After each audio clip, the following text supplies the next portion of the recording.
പൊതുയുഗയാത്രയുടെ സമാപനമാണ് നാളെ. തിരുവനന്തപുരത്തെ പുത്തരിക്കണ്ടം മൈതാനത്ത് വലിയ ഗംഭീരമായ പരിപാടി ഉണ്ടാവും. കാരണം കാസർഗോഡ് നിന്ന് ആരംഭിച്ച് പൊതുയുഗയാത്ര കേരളത്തിലെ എല്ലാ ജില്ലകളിലും എല്ലാ മണ്ഡലങ്ങളിലും പ്രചരണം നടത്തി പര്യടനം നടത്തി തിരുവനന്തപുരത്തിൻ്റെ മണ്ണിൽ എത്തി നിൽക്കുമ്പോൾ അവിടെ വലിയ ജനപങ്കാളിത്തം ഉണ്ടാകും എന്നതിനപ്പുറം അവിടെ വലിയ ശ്രദ്ധാകേന്ദ്രമായി രാഹുൽ ഗാന്ധി അടക്കമുള്ള വൻ നേതാക്കളും വേദിയിൽ അണിനിരക്കുമെന്നുള്ളതാണ്. ഇപ്പം ഞാൻ പറഞ്ഞു വരുന്നത്, ഈ പറയുന്ന കോൺഗ്രസിൻ്റെ പൊതുയുഗ യാത്രയുടെ സമാപനമാണ് നാളെയാണ്, 7-ാം തീയതിയാണ്. അപ്പോൾ ആ സമാപന യാത്രയുടെ വേദിയിലേക്ക് മറ്റൊരു വ്യക്തി കൂടി എത്തുമെന്നാണ് പറഞ്ഞു കേൾക്കുന്നത്. അത് മറ്റാരുമല്ല, രാഹുൽ മാങ്കൂട്ടം തിരിച്ചെത്തും പുതുയുഗ യാത്രയുടെ വേദിയിലൂടെ കോൺഗ്രസ് പ്രസ്ഥാനത്തിലേക്ക് എന്ന് വളരെ ശക്തമായ, അല്ലെങ്കിൽ നമുക്ക് വിശ്വസിക്കാൻ കഴിയുന്ന സോഴ്സുകളിൽ നിന്നുള്ള വാർത്തകൾ വരുന്നുണ്ട്. അതുപോലെ തന്നെ അതോടൊപ്പം മറ്റൊരു വാർത്ത കൂടി വരുന്നുണ്ട്. രാഹുൽ മാങ്കൂട്ടം തിരിച്ചെത്തും, പക്ഷേ അത് നാളെ പൊതുയുഗ യാത്രയുടെ സമാപന വേദിയിലേക്കായിരിക്കില്ല, മറിച്ച് നാളെ കഴിഞ്ഞ് സ്ഥാനാർത്ഥി പ്രഖ്യാപനത്തിന് മുൻപായിട്ട് രാഹുലിനെ പാർട്ടിയിലേക്ക് തിരിച്ചെത്തിക്കും എന്നുള്ളതാണ് മനസ്സിലാക്കാൻ സാധിക്കുന്നത്. അപ്പോൾ രാഹുൽ തിരിച്ചെത്തുമെന്നുള്ള കാര്യത്തിൽ ഒരു തർക്കവുമില്ല. രാഹുൽ പാലക്കാട് മത്സരിക്കുമെന്നുള്ള കാര്യത്തിലും ഒരു തർക്കവുമില്ല ഇപ്പോൾ.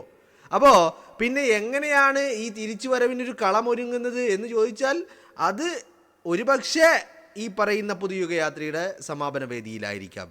അതല്ലെങ്കിൽ മറിച്ച് മറ്റൊരു വേദിയിലൂടെ രാഹുൽ മാങ്കൂട്ടത്തിൽ തിരിച്ചെത്താം. ഇവിടെ ഈ മറ്റൊരു വേദിയിലൂടെ തിരിച്ചെത്താമെന്ന് പറയുമ്പോൾ അതിന് ഒരു കാരണമുണ്ട്. കാരണം പൊതുയുഗ യാത്രയുടെ സമാപന നടക്കുന്നത് എവിടെയാ? തിരുവനന്തപുരത്താണ്. അപ്പോൾ പാലക്കാട് ഒരു തെരഞ്ഞെടുപ്പ് പ്രചരണത്തിൻ്റെ തുടക്കം എന്നുള്ള രീതിയിൽ, അല്ലെങ്കിൽ അതിന് മുന്നോടിയായി നടത്തുന്ന ഒരു പരിപാടി എന്നുള്ള രീതിയിൽ അവിടെ പാലക്കാട് ഒരു പരിപാടി വെച്ചുകൊണ്ട് രാഹുൽ മാങ്കൂട്ടത്തിനെ തിരിച്ചെത്തിച്ചിട്ട് അതുവഴി രാഹുലിനെ മണ്ഡലത്തിലേക്ക് കൂടി തിരിച്ചെത്തിക്കുവാനുള്ള ഒരു നീക്കമാണ് ഇപ്പോൾ നടന്നുകൊണ്ടിരിക്കുന്നത് എന്നാണ് മനസ്സിലാക്കാൻ സാധിക്കുന്നത്. മനസ്സിലായില്ലേ? അപ്പോൾ രാഹുൽ മാങ്കൂട്ടത്തിൻ്റെ തിരിച്ചുവരവ് സാധ്യമാകും. അത് ഏറെക്കുറെയൊക്കെ കാര്യങ്ങൾ ഉറപ്പായി കഴിഞ്ഞിരിക്കുന്നു. ഇനിയിപ്പോൾ പൊതുയുഗ യാത്രയുടെ സമാപന വേദിയിൽ വേണോ അതോ മറിച്ച് മറ്റ് വല്ല വേദികളിലൂടെയും വേണോ എന്നുള്ളതൊക്കെയാണ് ചർച്ചകൾ നടന്നുകൊണ്ടിരിക്കുന്നത്. പറഞ്ഞു വരുന്നത്, നമ്മളെല്ലാവരും വലിയ ആകാംക്ഷയോടെ അല്ലെങ്കിൽ പ്രതീക്ഷയോടെ പ്രാർത്ഥനയോടെ അല്ലേ, ഞാൻ പലപ്പോഴും ഈ രാഹുൽ മാങ്കൂട്ടത്തിന് വേണ്ടി സംസാരിച്ച് ഇങ്ങനെ വീഡിയോകൾ ചെയ്യുന്ന സമയത്ത് എൻ്റെ കമൻറ്റ് ബോക്സുകളിൽ നിരവധി അനവധി ആയിട്ടുള്ള സ്ത്രീകൾ, സ്ത്രീ സമൂഹത്തിൽപ്പെടുന്നവർ, അമ്മമാർ, വീട്ടമ്മമാർ ഒക്കെ പ്രാർത്ഥനാനിരതരായിട്ട് രാഹുലിൻ്റെ തിരിച്ചുവരവിന് വേണ്ടി കാത്തിരിക്കുന്നത് ഞാൻ കണ്ടിട്ടുണ്ട്, നിരന്തരമായിട്ട്. മനസ്സിലായില്ലേ?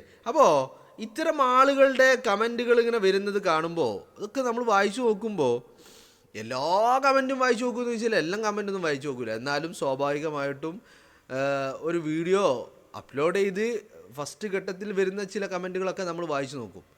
അങ്ങനെ ആ കമൻറ്റുകൾ വായിച്ചു നോക്കുന്ന ഘട്ടത്തിൽ മനസ്സിലാക്കാൻ കഴിഞ്ഞ കാര്യം എന്ന് പറയുന്നത്, രാഹുൽ മാങ്കൂട്ടത്തിന് തിരിച്ചുവരവിന് വേണ്ടി പ്രാർത്ഥനയോടെ കാത്തിരിക്കുന്ന ഒരു വലിയ സ്ത്രീ സമൂഹമുണ്ട് എന്നുള്ളതാണ്. മനസ്സിലായില്ലേ? ഇത് ഞാൻ പറയുമ്പോൾ നമ്മളൊരു കാര്യം ആലോചിക്കണം. ഇപ്പോൾ രാഹുൽ മാങ്കൂട്ടത്തിൻ്റെ എതിരെ ഉയർന്നു വന്നിരിക്കുന്ന ആരോപണങ്ങൾ, പരാതികൾ, ഈ വേട്ട വലിയ ഒരു വേട്ടയാണ് നടന്നത് അല്ലേ? അയാളുടെ പേഴ്സണൽ ജീവിതത്തിലേക്ക് കടന്നു കയറിക്കൊണ്ടുള്ള വലിയ ഒരു വേട്ടയാണ് നടന്നത്. അപ്പോൾ ഈ പറയുന്ന വേട്ടകളൊക്കെ വേട്ടയാടിയിട്ടും ഇത്രയൊക്കെ ഒരു വലിയ അജണ്ട നിർണയിച്ചുകൊണ്ട് കേരളത്തിലെ മാധ്യമങ്ങൾ അടക്കം പ്രവർത്തിച്ചിട്ടും എന്താണ് സംഭവിച്ചത്? എന്താ സംഭവിച്ചത്? ഒന്നും സംഭവിച്ചില്ല എന്നുള്ളതാണ്. രാഹുൽ മാങ്കൂട്ടത്തിലെ രോമത്തിൽ തൊടാൻ കഴിഞ്ഞില്ല. അതിനുള്ള കാരണം എന്ന് പറയുന്നത് ഈ പരാതികളിലും പരാതികൾ പറഞ്ഞിരിക്കുന്ന സ്ത്രീകളും അവരുമായി ചുറ്റിപ്പറ്റിയുള്ള കാര്യങ്ങളും തന്നെയാണ് എന്നുള്ളതാണ് അല്ലേ? അപ്പോൾ ഈ പരാതി പറഞ്ഞ ആളുകൾ പരാതി പറയുന്നത് വരെ എന്ത് ചെയ്യുകയായിരുന്നു, എന്നാണ് ഈ സംഭവം നടന്നത്? അപ്പോൾ ഇതിങ്ങനെ വിശദീകരിച്ച് പറഞ്ഞു തുടങ്ങുമ്പോൾ ജനസമൂഹം ചോദിച്ചു തുടങ്ങി, അതെങ്ങനെയാണോ പീഡനമാകുന്നത്, അതെങ്ങനെയാണോ എങ്ങനെയാണ് പീഡനമാകുന്നത്, എങ്ങനെയാണ് ബലാത്സംഗമാകുന്നത് എന്നുള്ള ചോദ്യങ്ങൾ ജനങ്ങൾ ചോദിച്ചു തുടങ്ങി. അപ്പോൾ അതൊക്കെ അവിടെ നിൽക്കട്ടെ, അത് കോടതിയുടെ പരിഗണനയിൽ നിൽക്കുന്ന വിഷയമാണ്, കോടതി തന്നെ സംശയം പ്രകടിപ്പിച്ച വിഷയമാണ്, അതിലേക്ക് പോകുന്നില്ല. അപ്പോൾ ഞാൻ പറഞ്ഞു വരുന്നത്, ഈ ആരോപണങ്ങൾ കൊണ്ടൊന്നും രാഹുൽ മാങ്കൂട്ടത്തിലെ ഒരു രോമത്തിൽ സ്പർശിക്കാൻ കഴിഞ്ഞില്ല എന്ന് ഞാൻ പറയാൻ കാരണം, രാഹുലിന് വേണ്ടി കേരളത്തിലെ സ്ത്രീ സമൂഹത്തിലുള്ള ആളുകൾ തന്നെ, മുഖ്യധാരയിൽ പ്രവർത്തിക്കുന്ന ആളുകൾ തന്നെ രാഹുലിന് വേണ്ടി സംസാരിച്ചു തുടങ്ങി, അയാളുടെ ന്യായം, അയാളുടെ ഭാഗം പറഞ്ഞു തുടങ്ങി എന്നുള്ളതാണ്. അപ്പോൾ അത് മാത്രമല്ല, അയാൾക്ക് വലിയ ഒരു ജനപ്രീതി, അത് ആ ഒരു അയാളുടെ ഒരു ആ പറയുന്ന ടെറിറ്ററി എന്നൊക്കെ വേണമെങ്കിൽ നമുക്ക് പറയാം, ആ ഒരു സ്വീകാര്യത, ആ ഒരു ജനപ്രീതി, അതിൽ കൈകടത്താനും ആർക്കും സാധിച്ചിട്ടില്ല എന്നുള്ളതാണ് ഇതിൻ്റെ പരമാർത്ഥം എന്ന് പറയുന്നത്, അല്ലേ? അപ്പോൾ ഞാൻ പറഞ്ഞു വരുന്നത്, രാഹുൽ മാങ്കൂട്ടം തിരിച്ചു വരവിന് അർഹതയുള്ളവനാണ്, അർഹതപ്പെട്ടവനാണ്, അല്ലേ? തിരിച്ചു വരവ് എല്ലാ അർത്ഥത്തിലും തിരിച്ചു വരണമെന്ന് മാത്രമല്ല, അയാൾക്ക് ഒരു 1.5 വർഷക്കാലമാണ് ടോട്ടൽ. പാലക്കാട് ഉപതെരഞ്ഞെടുപ്പ് നടന്നു, അത് കഴിഞ്ഞ് ഈ പറയുന്ന റിസൾട്ട് എണ്ണിയതിന് ശേഷം, രാഹുലാണ് വിജയി എന്ന് പ്രഖ്യാപിക്കപ്പെട്ടതിന് ശേഷം അയാൾക്ക് ഈ നിമിഷം, ഇനിയിപ്പോൾ നോട്ടിഫിക്കേഷൻ വരാൻ പോകുന്ന നിമിഷം വരെ എടുത്ത് പരിശോധിച്ച് നോക്കിയാലും രാഹുൽ മാങ്കൂട്ടത്തിന് ലഭിച്ചിരിക്കുന്നത് ഒരു 1.5 വർഷമാണ്. ഈ 1.5 വർഷക്കാലം കൊണ്ട് ഈ പറയുന്ന രാഹുൽ മാങ്കൂട്ടം പാലക്കാട് 1.5 വർഷത്തിൽ അയാൾക്ക് ഒരു സമാധാനത്തോടെ പ്രവർത്തിക്കാൻ ലഭിച്ച കാലയളവ് എന്ന് പറയുന്നത് വെറും ഒരു 8 മാസമാണ്. ഈ 8 മാസം കൊണ്ട് രാഹുൽ മാങ്കൂട്ടത്തിൽ പാലക്കാട് നിയോജക മണ്ഡലത്തിൽ എന്തൊക്കെ ചെയ്തു എന്നുള്ളത് കാര്യം വെച്ച് നോക്കിയാൽ മാത്രം മതി അയാൾ പാലക്കാട് രണ്ടാമതും മത്സരിക്കാൻ അർഹനാണ് എന്നുള്ളതാണ്. അതിനൊക്കെ അപ്പുറം ജനങ്ങൾ നൽകുന്ന വലിയൊരു സ്വീകാര്യതയുണ്ട്. ആ സ്വീകാര്യത രാഹുൽ മാങ്കൂട്ടത്തിന് ഇപ്പോഴും ഒരു കുറവുമില്ലാതെ ജനം നൽകിക്കൊണ്ടിരിക്കുകയും ചെയ്യുന്നുണ്ട്. അപ്പോൾ ഈ ഘടകങ്ങളൊക്കെ ജനം നൽകിക്കൊണ്ടിരിക്കുകയും ചെയ്യുന്നുണ്ട്. അപ്പോൾ ഈ ഒരു കാര്യങ്ങളൊക്കെ കോൺഗ്രസ് പരിശോധിച്ചിട്ടുണ്ട്, പരിഗണിച്ചിട്ടുണ്ട് ഈ ഘടകങ്ങളൊക്കെ എന്നുള്ളതാണ് അതിൻ്റെ ഒരു പ്രധാനപ്പെട്ട കാര്യം എന്ന് പറയുന്നത്. ഇപ്പോൾ രാഹുലിൻ്റെ തിരിച്ചുവരവ് മാത്രമല്ല, രാഹുലിൻ്റെ സ്ഥാനാർത്ഥിത്വവുമായി ബന്ധപ്പെട്ട് പാലക്കാട് നിയോജക മണ്ഡലത്തിൽ കോൺഗ്രസ് വലിയ രീതിയിലുള്ള ചില അന്വേഷണങ്ങളും ചർച്ചകളും സംസാരങ്ങളും കൂടിയാലോചനകളും ഒക്കെ നടത്തിയതിന് ശേഷമാണ് രാഹുൽ തന്നെ പാലക്കാട് സ്ഥാനാർത്ഥി എന്നുള്ള ഒരു ഘട്ടത്തിലേക്ക് കോൺഗ്രസ് പോയിരിക്കുന്നത്. മനസ്സിലായില്ലേ? അപ്പോൾ ഞാൻ പറഞ്ഞു വരുന്നത്, രാഹുൽ മാങ്കൂട്ടത്തിലെ സ്ഥാനാർത്ഥിത്വം പാലക്കാട് നിയോജക മണ്ഡലത്തിൽ ഒരു സംശയവുമില്ലാതെ അത് തീരുമാനിക്കപ്പെട്ടു എന്നുള്ളതാണ്. നമ്മൾ ഉയർന്നു കേട്ടു വന്ന പേരുകൾ എന്നൊക്കെ പറഞ്ഞാൽ അത് പാലക്കാട് നിയോജക മണ്ഡലത്തെ ചുറ്റിപ്പറ്റി പല കാര്യങ്ങൾ ഇങ്ങനെ ഉണ്ട് എന്നുള്ളത് കൊണ്ടാണ് പല പേരുകളും നമ്മൾക്ക് ഉയർന്നു കേൾക്കേണ്ടി വന്നിട്ടുള്ളത് എന്നുള്ളതാണ്.